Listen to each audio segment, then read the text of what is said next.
Now 2 women came to the king and stood before him. One of them said, "Pardon me, my lord. This woman and I live in the same house, and I had a baby while she was there with me. The 3rd day after my child was born, this woman also had a baby. We were alone. There was no one in the house but the 2 of us. During the night, this woman's son died because she lay on him.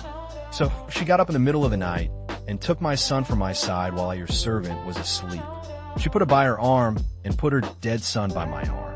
The next morning, I got up to feed my son, and he was dead. But when I looked at him closely in the morning light, I saw that it wasn't my son." The other woman said, "No, the living one is my son. The dead one is yours." But the first one insisted, "No, the dead one is yours. The living one is mine." And so they argued before the king.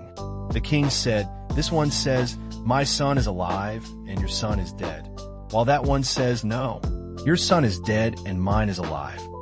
Then the king said, "Bring me a sword." So they brought a sword for the king. He then gave an order, "Cut the living child in 2 and give half to one and half to the other." The woman whose son was alive was deeply moved out of love for her son and said to the king, "Please, my lord, give her the living baby. Don't kill him." But the other said, "Neither I nor you shall have him. Cut him in 2. Then the king gave his ruling, "Give the living baby to the first woman. Do not kill him. She is his mother." When all Israel heard the verdict the king had given, they held the king in awe, because they saw that he had wisdom from God to administer justice. Wisdom, discernment, and sacrificial love. The real mother was willing to give up her child to save his life. She would rather see him alive in another woman's arms than see him harmed. True love is selfless and protective, even when it comes at a personal cost. "Please, my lord, give her the living baby. Don't kill him." This statement reflects the essence of a mother's heart and God's own sacrificial love. Solomon asked God for wisdom to lead his people, and this moment demonstrated God's answer.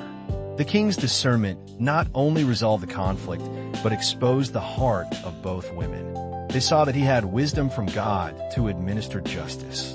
God gives wisdom to those who ask in faith and use it for justice. There were no witnesses or physical proof.